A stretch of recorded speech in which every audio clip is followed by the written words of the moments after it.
I think the playing live was important. I really, really worked, especially through. I mean, when after the kind of the fall is what I was calling it now. I wanted to be in Radiohead, so I just literally turned around to my amplifier and turned it up to 11 and shoegazed. And if anyone asked for the one and only, it was like, tell them to bugger off. And I kind of, I moved to New York for a while with a band, and we lived in a little 2-bedroom apartment and, slummed it and stuff, and played all the crappy venues in New York that you had to pay to play. I almost did it, I played my dues the other way round, as it were. I did all the Camden gigs, shitty places, and people. And I remember, even people were like, "Is that just no, no, it can't be." And I was just in bands, you know what I mean, just trying to be Nirvana or Radiohead or something. I was always like heavy Yeah. rock through those years. I really was. I can't remember your question now. I got into another thing, didn't it? What was it? The actual question you asked? Yeah. Just the challenges of getting from the heights and going Oh yeah. through all those elements. Yeah, but as I said, it was like it's all about music, and I just carried on. I just dusted myself off, got up. I didn't play the one and only. I did rebello against pop for a long time and became a bit heavy rock, and then kind of early 2000s. I remember I got offered a gig at Nottingham University, and I thought, well, it's been 10 years since the one and only. These kids are not going to know who the fuck I am. So I was very trepidatious about it and anxious. And I thought, oh, God, this is going to be terrible. And I remember being backstage, and all I could hear was like 3,000 kids all screaming and doof, doof, doof, doof, through the walls. And I thought, well, they're going to love me just walking out there with an acoustic guitar, aren't they? This is disaster waiting to happen.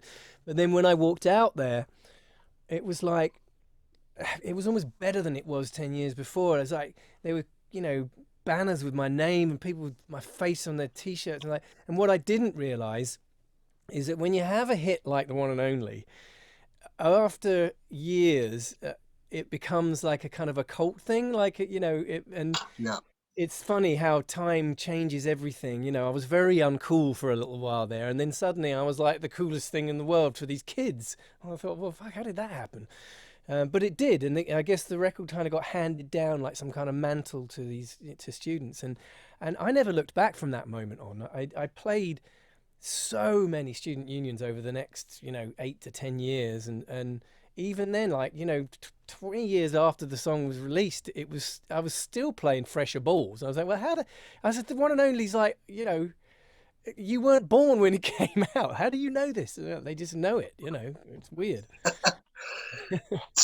So I mean, what was your I mean, how difficult was it after that point then, when you did that student union gig?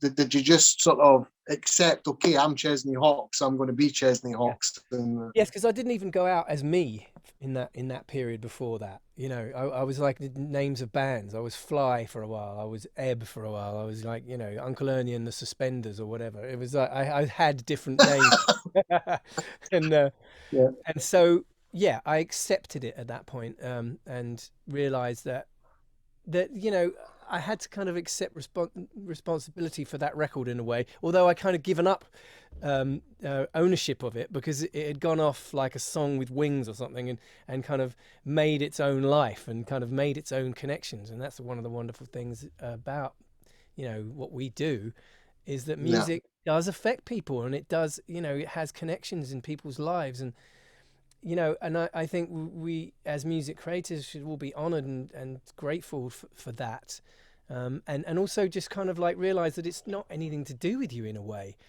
So when I get messages, I've got an email looking at me right now of a guy who wants me to do a little video for him, because the one and only was his mother's favorite song, and she just passed away, and they want to play the video at her wake. It's like, I didn't know this woman, but she had this connection, and that family has the connection with me, with her, with the record, whatever it is, and it's kind of done its own, it's got its own life, Yeah. and I'm so humbled and honored by that. And now when I play the one and only, if I'm at a festival or whatever, and there's 10,000 people, and I start that intro, that you can just see there's an energy that just comes out of it, and it's amazing. So we're now like, we're mates, me and the song, friends with benefits.